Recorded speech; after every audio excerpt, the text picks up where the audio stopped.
முட்டுக்காட்டில் பலத்த சூறை காற்று வீசி வருகிறது. இது குறித்தான விவரங்களை களத்திலிருந்து நிர்வாக ஆசிரியர் மகாலிங்கம் வழங்கவிருக்கிறார். அவரிடம் கேட்கலாம். வணக்கம் மகாலிங்கம் சார், அங்க இருக்கக்கூடிய கள நிலவரம் பற்றிய விவரங்களை பதிவு பண்ணல.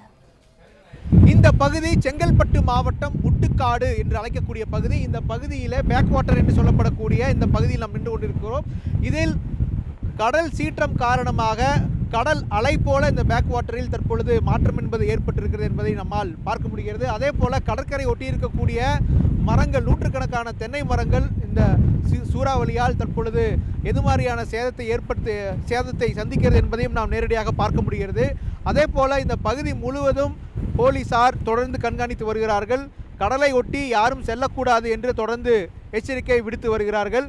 முட்டுக்காடு போட் ஹவுஸ் அருகே அமைந்திருக்கக்கூடிய இந்த பகுதியில் தற்பொழுது கடுமையான காற்று என்பது தொடர்ந்து வீசிக்கொண்டிருக்கிறது. பெங்கல் புயல் இன்னும் சற்று நேரத்தில் கரையை கடக்கும் என்று வானிலை மையம் தெரிவித்துள்ள நிலையில் சுமார் 70 கிலோமீட்டர் வேகத்தில் காற்று வீசும் என்ற எச்சரிக்கையும் சொல்லப்பட்டிருந்தது. அதிகபட்சமாக 90 கிலோமீட்டர் வேகம் வரை காற்று வீசும் என்றும் எச்சரிக்கை விடப்பட்டிருந்தது.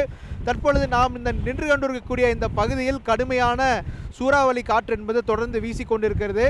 இந்த பகுதி முழுவதும் போலீசாரும் இங்கு இருக்கக்கூடிய போலீசார் இந்த பகுதி முழுவதும் கட்டுப்பாட்டில் வைத்திருக்கிறார்கள் என்பதையும் பார்க்க முடிகிறது. இந்த சூறாவளி காரணமாக இந்த பகுதியில் இருக்கக்கூடிய மீனவ கிராமங்களை சார்ந்த மீனவர்கள் யாரும் கடந்த 5 நாட்களாக மீன்பிடிக்க செல்லவில்லை என்றும் சொல்லியிருக்கிறார்கள். அதே போல அவர்களது மீனவ கிராமங்களை ஒட்டி கடல் சீற்றமாக இருக்கிறது. கடல் அலையினுடைய தாக்கத்தின் காரணமாக பல பகுதிகள் சேதமடைந்திருக்கிறது என்றும் அவர்கள் தெரிவித்திருக்கிறார்கள். பாலிமர் செய்திகளுக்காக ஒளிப்பதிவாளர் ஜெகதீஷுடன் மகாலிங்கம் பொன்னுசாமி.